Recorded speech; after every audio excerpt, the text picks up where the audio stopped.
if you ever worked in a service-based company, you know, like sometimes you think a client's doing well and then all of a sudden, like red lights are going off everywhere. They're like, they're churning. Why? Oh, and then you do a deep dive on why they churned later. And you're like, oh, if only we would have seen like, oh, there was that little conversation on Slack, but nobody knew about that. They posted about it on social and somehow we didn't catch that. And gosh dang it, by the time the email came in like hot, it was too late. Well, AI can be keeping tabs on that way ahead of you and actually organizing it and doing the kind of the crunch work of just keeping track of social posts.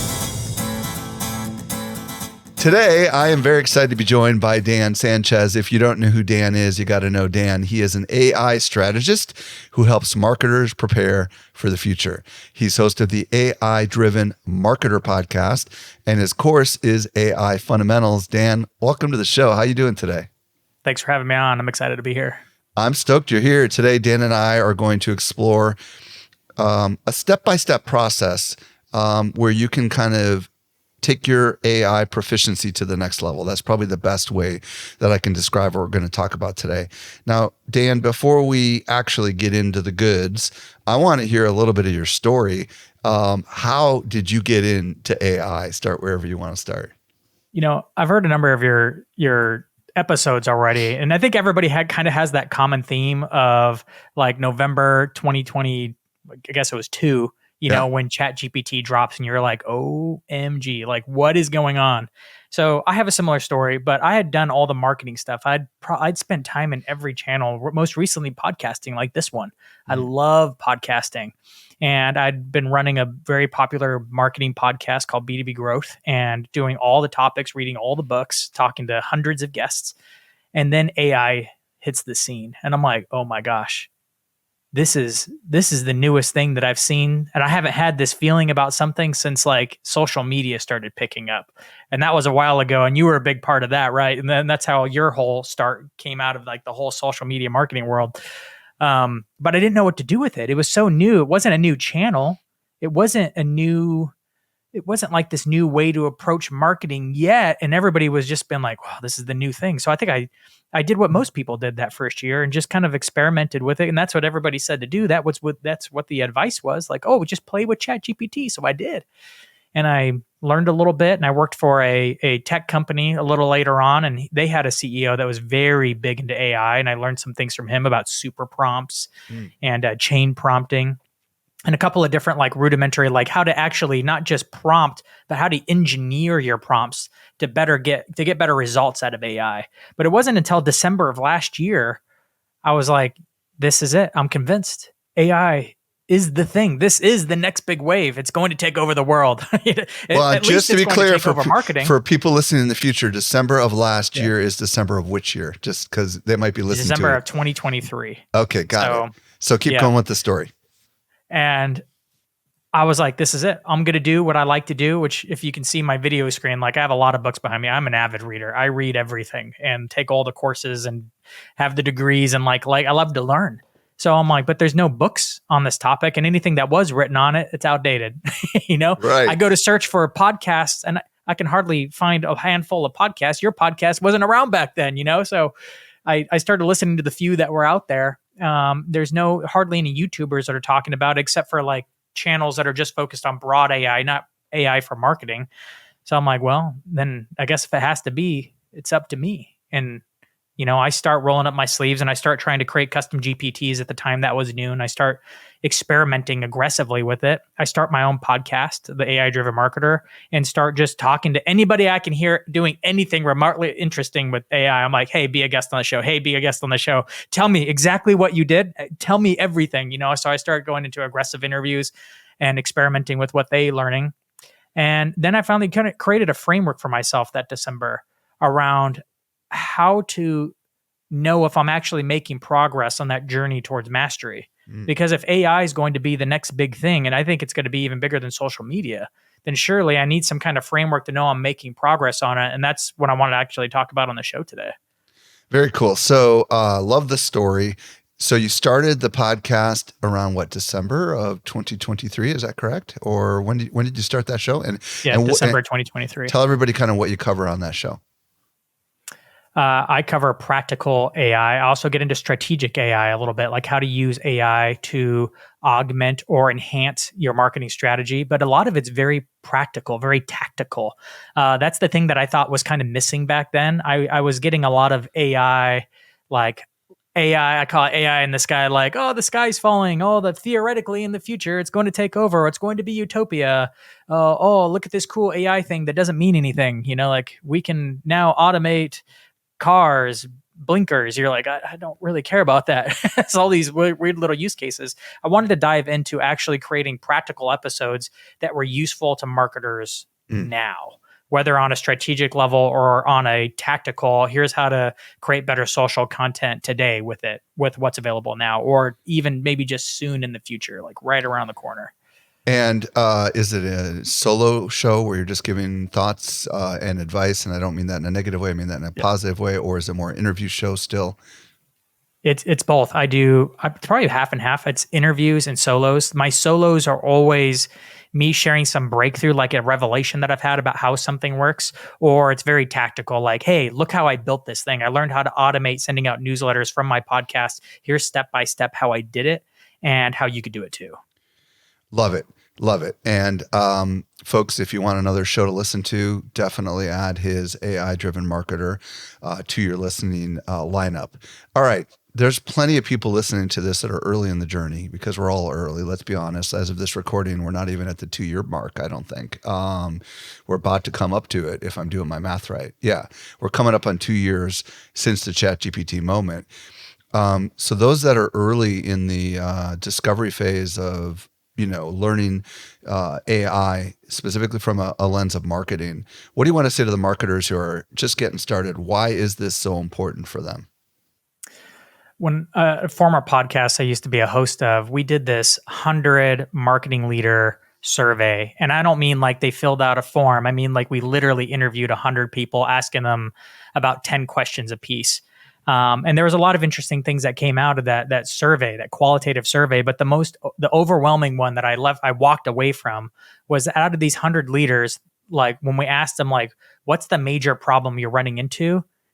It was unreal. Like almost all these marketing leaders, and I'm talking like CMO, VP, maybe high level director marketing leaders, said there's too much to do. There's not enough time to do it, not enough talent to go around, and there's not enough budget. Like the expectations of marketing are sky high, and what we have to actually reach it is just so little in comparison. And you might have a massive budget, but the expectations are even more massive. You might have a small budget, but it's still a high bar to clear. And this is happening across marketing all over the place. And that was the big pain point. And the reason why I think all marketers should be learning at mastering AI, because AI can help you scale like you've never been able to do before. You could do more, and you can even do better with AI if you learn how to leverage it properly. I love this. And it's such a game changer for those of us that are employing it. And it's kind of like new discoveries every day. Don't you find that, Dan? Oh, it's like Christmas every other week at least, but every week almost. Yeah, it is quite literally like a sandbox, like a kid in a sandbox with sand and tools, and you just can create almost anything. Just like, metaphorically, when I would go to the beach in San Diego and Hotel del Coronado, there'd be these crazy sandcastles people would build out of sand. And I'm like, how is that even possible? And sand is kind of a good metaphor. Like you can build a lot of things with sand. You can build glass with sand. You can create all sorts of things. And AI is like sand almost, right? It's such a powerful tool that if you know how to do it well, you can accomplish absolutely amazing things. And that's what I love about it. And that's why I'm super excited to get you on the show. So, all right. We're going to talk about what you've already hinted about, which is that there's various steps or stages or levels that anyone who's employing AI goes through, but especially marketers. So let's start with kind of the first step where you see most people beginning. Where most people begin is using AI as what I call a personal assistant. and it's on the one-to-one level. You open up ChatGPT or Claude or Google Gemini, you ask it for something, it gives it back to you. And it's a lot like how we would use a personal assistant. If you ever worked with a personal assistant, that's how it goes. You assign a task, they go and do it, they report back. And that's how a lot of people use it. It's very helpful. You can do it for one-off task. You can use it to supplement your work. It generally makes you faster and more efficient, just like a personal assistant would. Even a highly trained, or sometimes we at least I've heard a number of people in the AI community talk about like your genius intern. Like it's really smart, but you kind of have to give it some guidelines because it will go off and do some dumb things sometimes, right? Some things that I like to do at this level that I think are very practical are using it to do kind of like a little bit of that administrative work that I know I don't like doing. Like I don't really like drafting proposals, but I understand the power of them to put an idea down on paper or a Google Doc so that people can actually understand it. And it's in the same words so everybody can understand what the idea is. It's way easier for AI to make it. Coming up with project charters. I'm amazed how many complex projects marketers go off and do without having a basic understanding of like, hey, what's the objective? Why are we trying to do this? What are we actually trying to accomplish? When are we trying to do it by? Who's in charge of this project? Like the basics. Meeting agendas. Nobody takes the time to write them. All really important things. ChatGPT can just do them for you real fast. One of my favorite things is to open up the Mac app, just like turn on the record feature, and me just kind of like word vomit into it and be like, okay, now turn that into a meeting agenda. Now just turn clarify, that into a proposal. When you say Mac app, what do you mean by that? Because people aren't going to understand. You mean ChatGPT on the Mac, Yes. or what are you talking about? ChatGPT has a Mac app. If you're a Plus user, you can download onto your computer. Same for the iPhone app. iPhone app works the same way, but there's a Mac specific app. But if there is an iPhone app where you can open up your phone and just speak directly into it. Some people like writing into it, but I find that if I have a lot to say, more than a sentence or two, I just kind of like to turn on the microphone, record, and then just like essentially like you're dictating to a personal assistant, being like, hey, here's all the things to put in there and consider, write me a first draft of a proposal, and then it goes and knocks it out. Okay, right there. A lot of people are like, "Are you kidding me?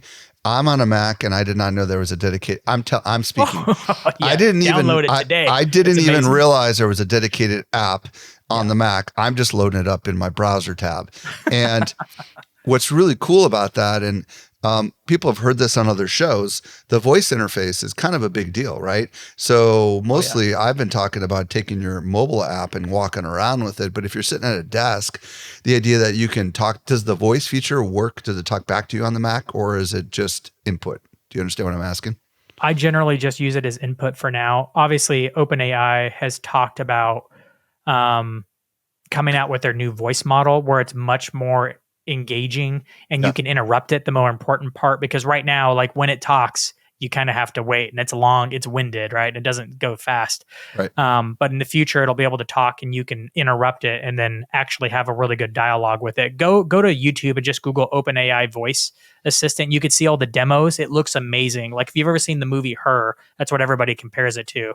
Even Sam Altman has compared it to that movie of that AI voice assistant. And I use it on my phone, and I'm not using the latest version. I'm just using the one that they have. And I'm sure maybe by the time this show releases, they might have already released it, but it's got a slight pause, but it's pretty darn good. Now, back to this stage one, right? This personal assistant stage. There are some people that are like, there's got to be a stage below the personal assistant because I'm not even using it for personal assistance, right? Like some of them are just using it to like do silly little things like here's a sentence, improve it, or using it as an alternative to Google search. So there's almost like even a stage 0. But what I love is that your step 1 is actually more sophisticated than a lot of people are even at right now. So do you have any tips on using it as a personal assistant before we move on to the next step? Yeah, I mean, I just gave out 3 ideas right there: proposals, charters, agendas. But often ones for marketers in particular, a big one is repurposing. And I think this is the most powerful way to use AI is to not ask it to come up with content for you. This is where a lot of people find, oh, AI can't write. No, it can write. But just like a genius intern, it doesn't know what to write about unless you give it context. Right. So repurposing content is one of the greatest things AI can do for you that can help you speed up now, especially now that ChatGPT's dropped the O1 preview, its most recent model. It's way better at this than it's ever been. But you could say, hey, take this podcast transcript, turn it into a blog. Here's our writing style. And then bam, It's written a blog. Don't like it? Need it to change the tone or have less headers or more headers or something? Just ask it and it'll do it again. Like, you can keep doing it. Go from blog to social post. You can even take a social post from an influencer, right? Maybe something that's trending in your target audience and everybody's talking about it. Shoot, you can ask it, hey, take this post, take all the comments from it, turn that into a script for a podcast episode where we can give hot takes on this. And here's some of our points of view we'd like to add. And then it'll come up with a script for it. Like, its ability to repurpose content is very strong, especially if you're already injecting existing content into it rather than depending on it to come up with the content for you. Love it. Okay. So the first step is to use your AI, ChatGPT, Claude, whatever you're using, Gemini, as a personal assistant. Now, let's say we've been doing that for a while. What's the next level, if you will? So, and I got to preface this with this step-by-step model, something I made up for myself in not knowing exactly where I was going, right? I'm like heading out I'm like Lewis and Clark on a journey to find the Pacific Ocean. I know it's on the other side. I just don't know where I'm going. Yeah. And I'm kind of charting it out here. So the farther we get out, the more ambiguous it gets, because there's even some parts that I don't know. But before we jump into the more ambiguous parts, this next part is one of my favorites because it's the one it's the one where I think the people on the cutting edge are now really starting to dig into the most. So once you get good at doing these one-to-one functions with AI, the next part you want to get to is using AI as process automator. Mm-hmm. Now, I come out of a marketing ops background, like marketing automation. I was heavy in Infusionsoft, HubSpot. Right now I use High Level as a CRM and marketing automation platform. If you're not, then just realize that any type of thing you can have like trigger on the internet, whether someone fills out a form or responds to a text message or clicks a link in an email, can be a trigger for something, right? And all these triggers can lead to things. And in the marketing automation space, we've been using that to say, someone fill out a form, send them this email sequence. Mm-hmm. Well, now you have to think all that stuff can have AI injected into it. There's probably things that you're doing repetitively all the time that could be automated. Once you get good at using AI as a personal assistant, you can think like, well, what things am I asking AI to do over and over again? Maybe we should automate some parts of that so we don't have to keep grabbing that mega prompt that you keep copying and pasting and then going and grabbing the context out of this and maybe this little part from this Word doc of this strategy thing that you need to give it for context because you've gotten good at prompting it.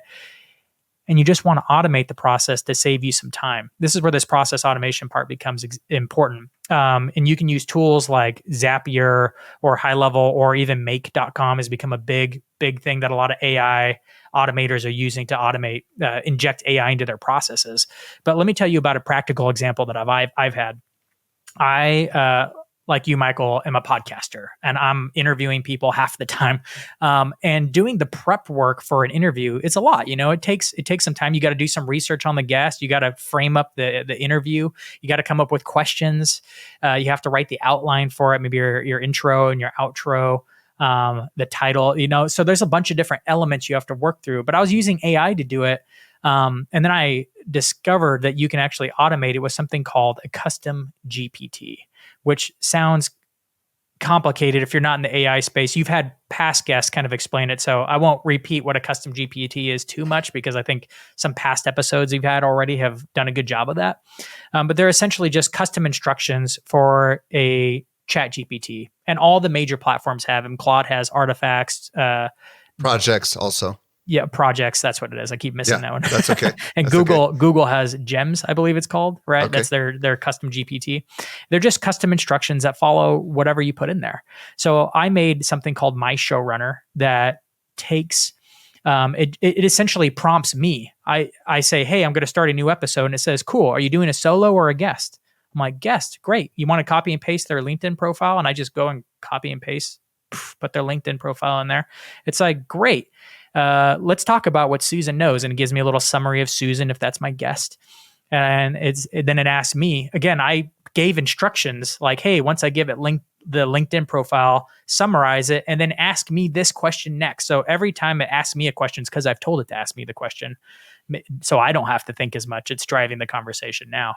it goes and asks me like, great, what would you like to talk to Susan about? What angle would you like to take? I'm like, oh, Susan and I talked briefly on LinkedIn about this topic. It's like, great. Well, based on the angle of your show, which it already knows, based on Susan's history and based on that angle, here's 5 different ways you can approach that. Which one do you want? 1, 2, 3, 4, or 5? You're like, huh. You look at it and you're like, 3.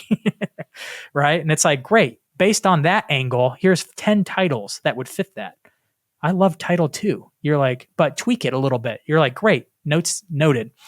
And then it goes and actually runs through the process of taking the guest and my show angle and that title and that angle, and then comes up with the questions and the whole outline for the whole episode. It's just like, bam, it knocks it all out. And I've given an example of what an outline looks like. So it looks almost perfect every time. Since it's an internal doc, it doesn't have to be 100%. It just needs to be 90%, right? It even writes questions, an email for me to then send to the guest. Once all that's done, it waits until after the episode's over. Because once the episode's over, what do I have? A transcript of the episode. Right. So I take the transcript, feed it in there. It has the whole context of that whole conversation. It knows the angle. It knows the guest. It knows the title. It knows the outline. And now it has the transcript to go along with it. And it will start creating the assets that I need to finish the episode, the podcast description, some social content and other text content that I want to make from it. But that's all automated. Sure, it still have to manually work through the process, but I don't have to think. What used to be a 60-minute long process is now done in 5 minutes, 10 minutes on the back end. Just so we're clear, this is, first of all, I love this example. And yes, we've definitely covered a lot of different angles on custom GPTs. And for those that don't know, you just need a paid GPT account, ChatGPT account to do this. But in your case, you're just working in your custom GPT. You're not necessarily integrating with other software products. That's a more sophisticated thing. But you are essentially letting it guide you as like a more sophisticated assistant, right? That's been trained. Right. And it's a process that is automated because it's been trained on what to ask you, right? And then you can come back to it later, give it the stuff, and it knows what to do with that. I love that. That is brilliant. Now, is your custom GPT, my Showrunner, private or public? It's public. I've given away the full instructions for how to run this thing. You can copy and paste it into your own GPT. You can even take a custom GPT that's based on those instructions to just start using it right out of the box. If you go to myshowrunner.com, it's gated by email, but once you fill it in, I've given you multiple ways in order to take it, but nothing's hidden. All the instructions are there. And I hope you take the instructions and customize it for your own show. If you're a podcaster, the reason why I like promise you will get so much more out of it. If you just read through it, you will find that it's really not complicated. Like I know how to code websites in HTML and CSS. It is way more complicated than writing step-by-step instructions. You'll see it, read it, and you'll find out that it's not that scary. And then you could start using the same format to make your own custom GPTs, which is where I find the power of custom GPTs are.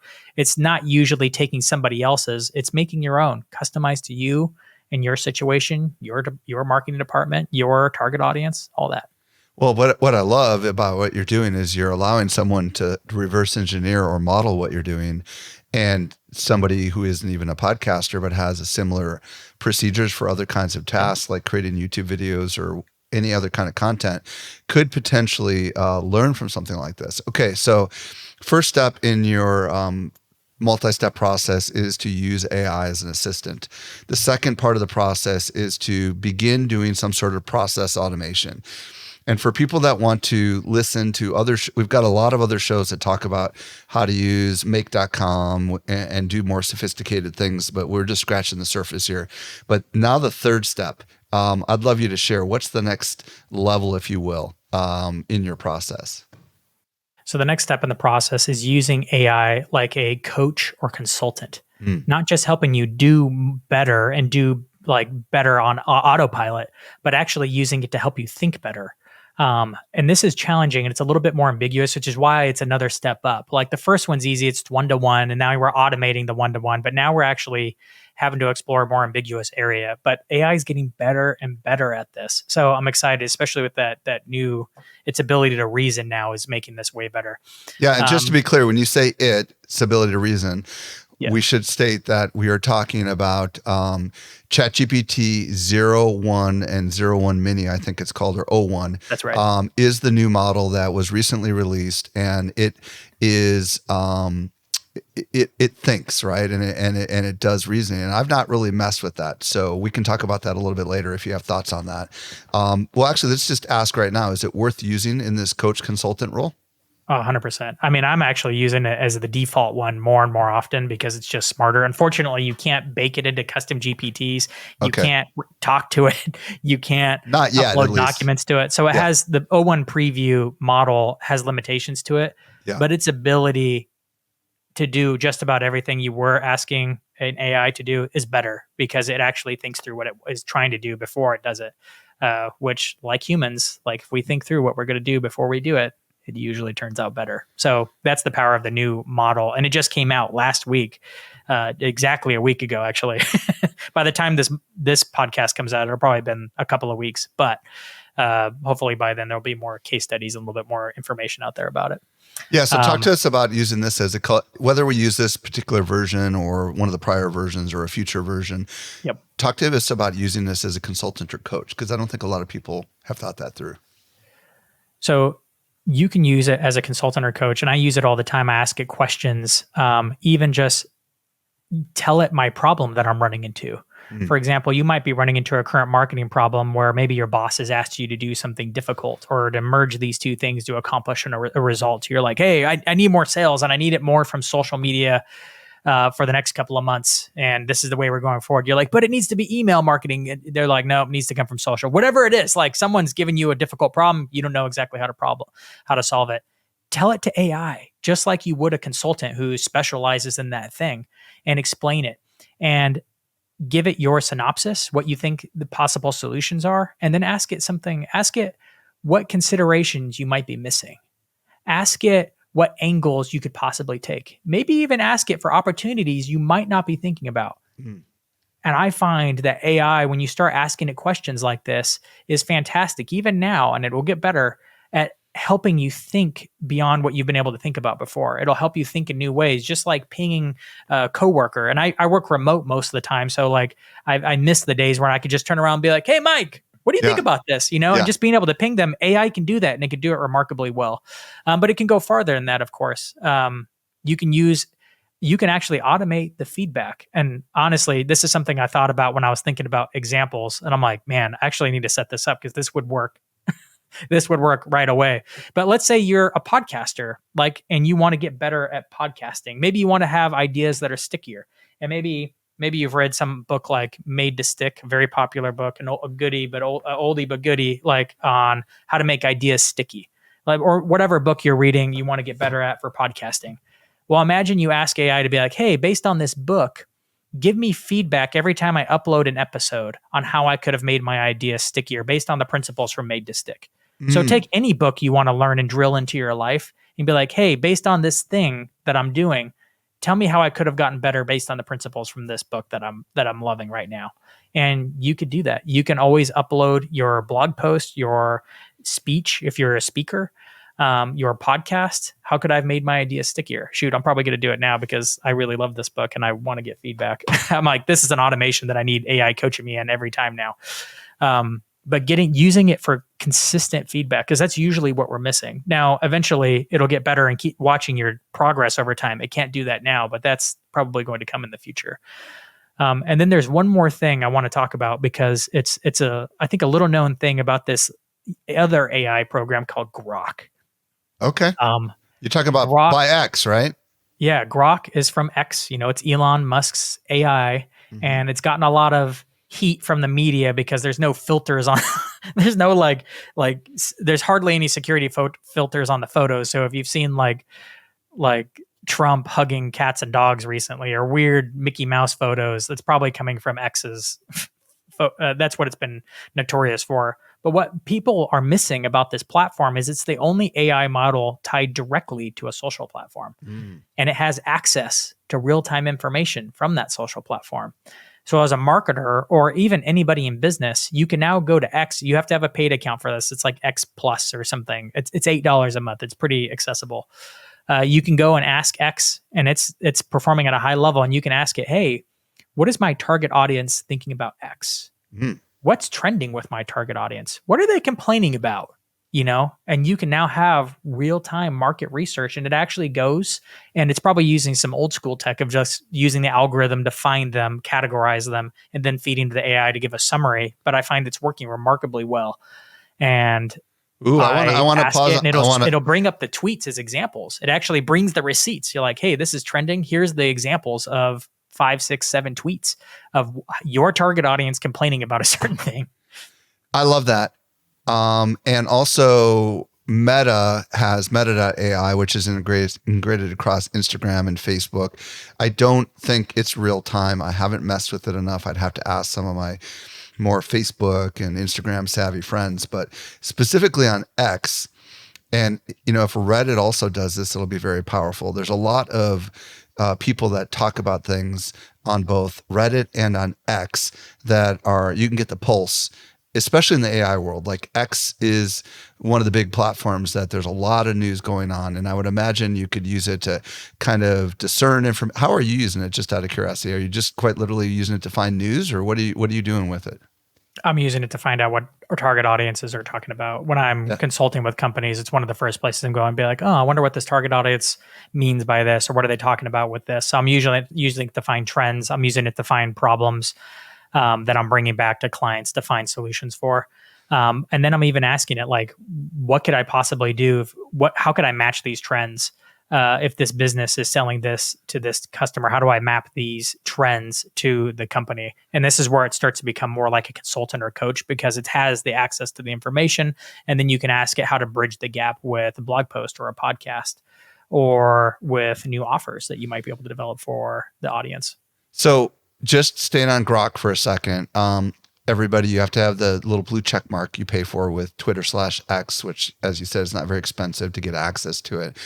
Are you using Grok to do some preliminary work, and then you're bringing it into like ChatGPT to do deeper analysis, or are you doing it all in Grok? And I have not used Grok enough to know if they even have all the sophisticated things that ChatGPT has, or how that works at all, or if it even remembers prior conversations.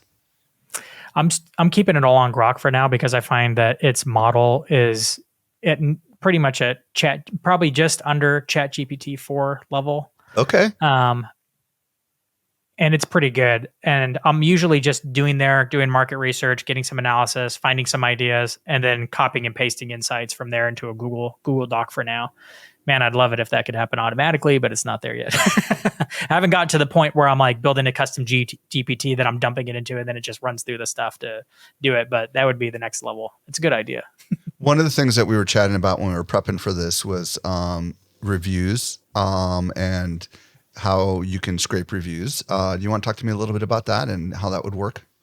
Absolutely. That's probably one of the best ideas I gotten from one of my own interviews recently. But I found out that one of the greatest things you can do to get better feedback, or to really put AI to work, is like just scrape all the reviews. If you sell on Amazon, you can scrape the reviews there. You can scrape the reviews on Google or Facebook, or wherever you're collecting, wherever customers are speaking out about your product. You can go and just copy and paste them. Just, click, drag, copy, paste, and then give it a prompt. It's like, hey, tell me what insights I would have if I were analyzing this as a marketer, or analyze this as a marketer and give me some insights into how I can improve my marketing. Give me the good, the bad, and the ugly, and its ability to actually give you great insights out of it without you having to read through step by step and then quantitatively, like putting it into an Excel sheet. And shoot, you might even actually be able, I can't believe I haven't thought about this. I'm usually just asking for insights, but, you could actually have it do a quantitative analysis and actually put it in a chart and then have it do the insights part. That's exactly where I was going to. I'm like, for anybody who's collecting testimonials, and you have lots of testimonials that come in through whatever medium, and maybe you've got them in a spreadsheet right now, but you don't know how to categorize them. I would imagine you could drop that CSV file or whatever into your preferred,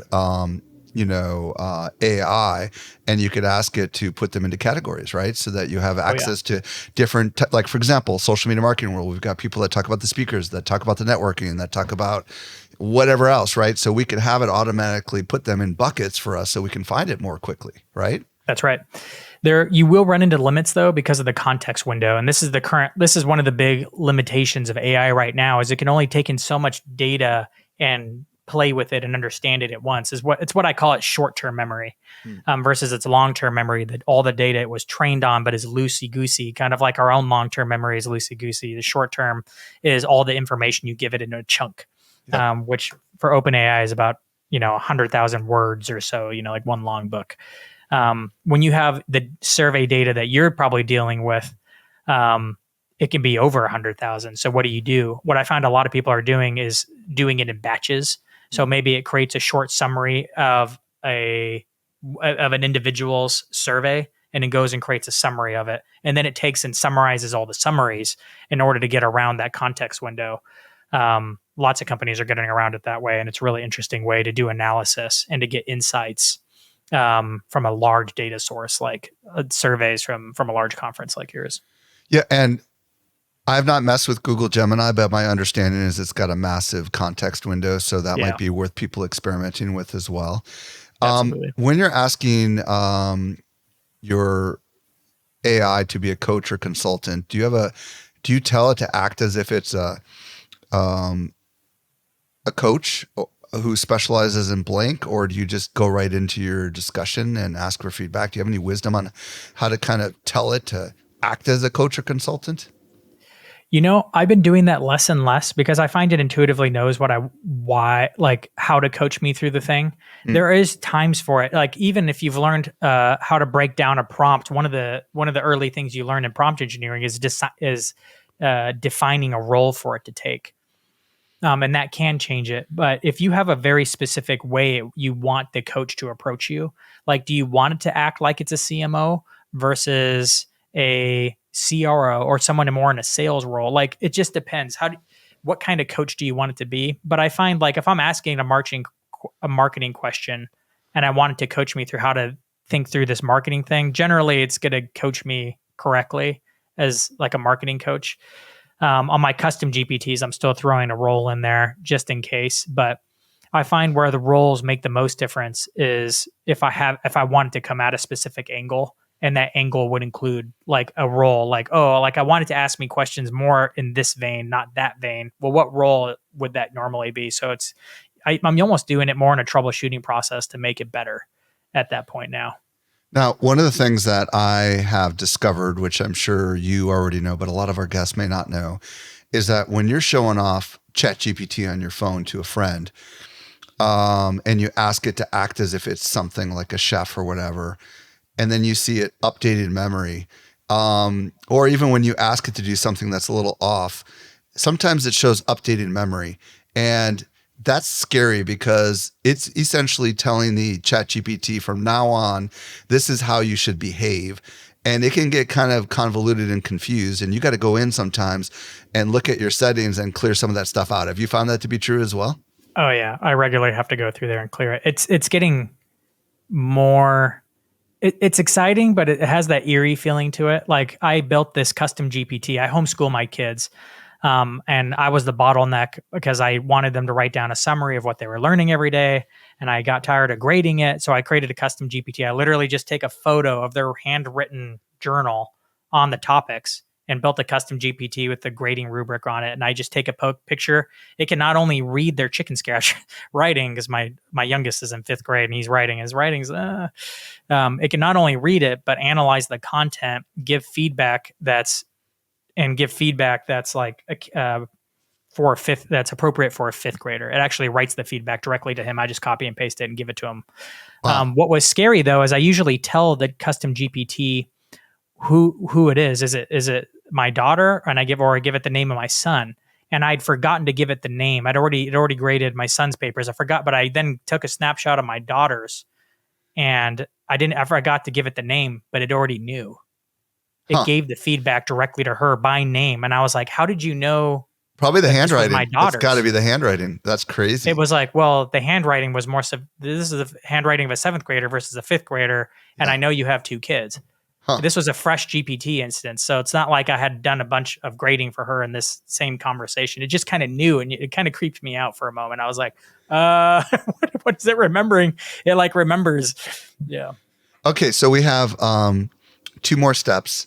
We just finished this consultant coach step. And we've got this next step, which is the forecaster step. So, and you mentioned earlier that you're working some of these things out.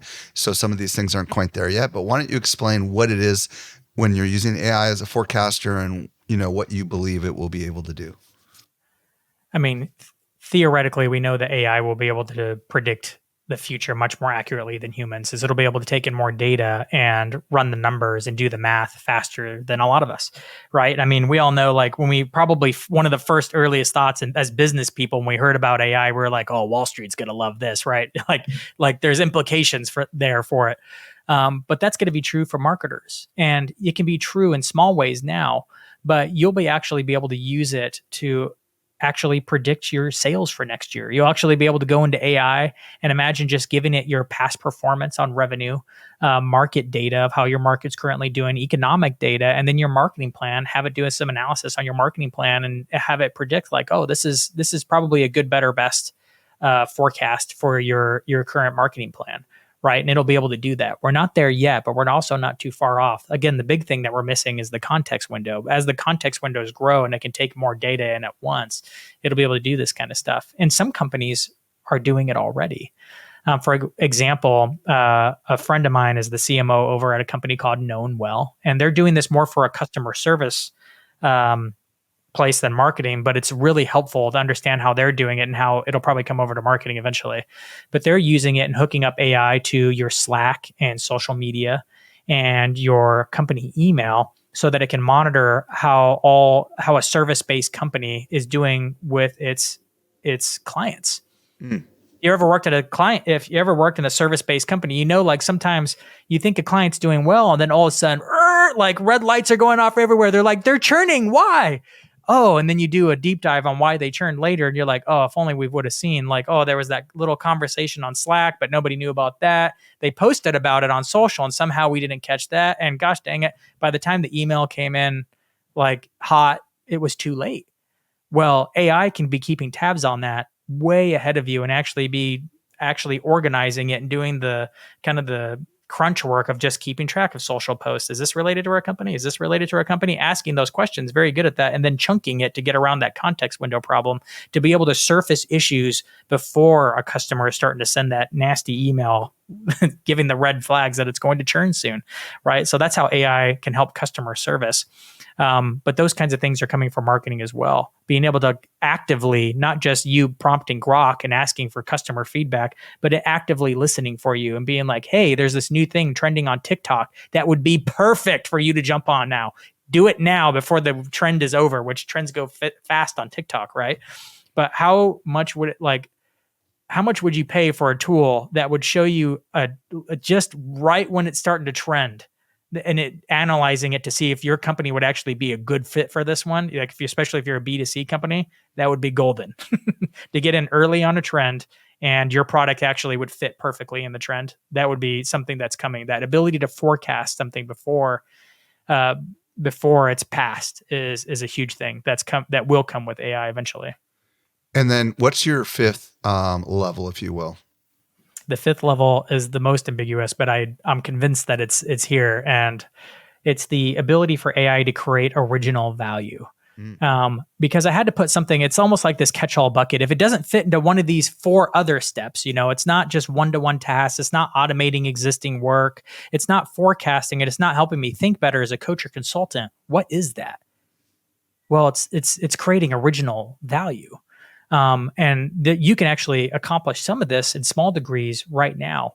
That course that you mentioned earlier, this AI fundamentals course I created, I actually do to a small degree. Every course is just there's 5 videos that walk you through some of the elements that I've talked about, like in prompting and all that kind of stuff here.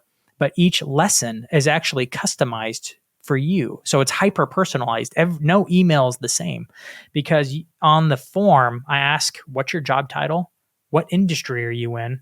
As in, like, what are you selling and who are you selling to? And based on those 3 pieces of information, every transcript of the lesson is sent to AI, and the lesson is customized just for you, so that the lesson on prompting, for example, is just going to be different for a CMO in a beauty industry selling to tweens, cosmetics to tweens, than it is going to be for an email marketing specialist selling SaaS to a CTO, right? Huh. It's just going to craft different lessons for them. It's hyper personalization, but it can do it at scale because I wrote the instructions and the prompt once, and now every time someone runs through that course, it's hyper personalizing it. I think we'll see a lot more of that, and to an even greater degree. Like I make kids books, like how to become a marketer when you grow up, but like it's a fun little thing if you're in content marketing to come up with kids books for your target audience, even if they're adults, because they probably have kids. But now, like, I worked with a kids book author to make this. Like ChatGPT, especially that O1 preview that I was just talking about, I gave it a prompt to come up with this exact book, and it was dang close. Like Really? coming up with the content for this. But imagine being able to do it at scale now. And you can come up with the book for every client with their names and maybe their kids' names in it. Like that's the kind of stuff that you can now do that's original value. That I'm always coming back to. I'm like, how could I be creating original value here that's not just enhancing something else? What is now possible with AI? And I think that's the question we have to keep pushing ourselves with, is not just what can we do better and faster with AI, but what new things are now possible that were not possible before. And as someone who, I don't know, maybe that curiosity to me, maybe I'm just the sci-fi lover that likes to dream of like, what if? That's the part that like really gets me excited about this whole topic, and then making it practical to actually implement today. Dan, this has been a really fascinating discussion, rich with little nuggets throughout, and also rich with really good blueprint, framework, whatever phrase you want to use, of how we can, if we're not doing, X or Y, for lack of better words, we can kind of work our way down the path or up the mountain, whatever metaphor you want to go with, in order to kind of take it to the next level with AI in our work. If people want to discover more about you and your business and all the stuff you got going on, where do you want to send them? And also, what's your preferred social platform if they want to connect with you online? Absolutely. You can find all the links to my newsletter and the podcast at aidrivenmarketer.com. And my preferred platform is LinkedIn. So you can go to linkedin.com/in/digital marketing Dan. And that's my profile. I never turn connection requests away. So connect. Would love to hear if you found me through this episode. Dan Sanchez, thanks for coming on and enlightening us with all your wisdom. Thank you so much for having me.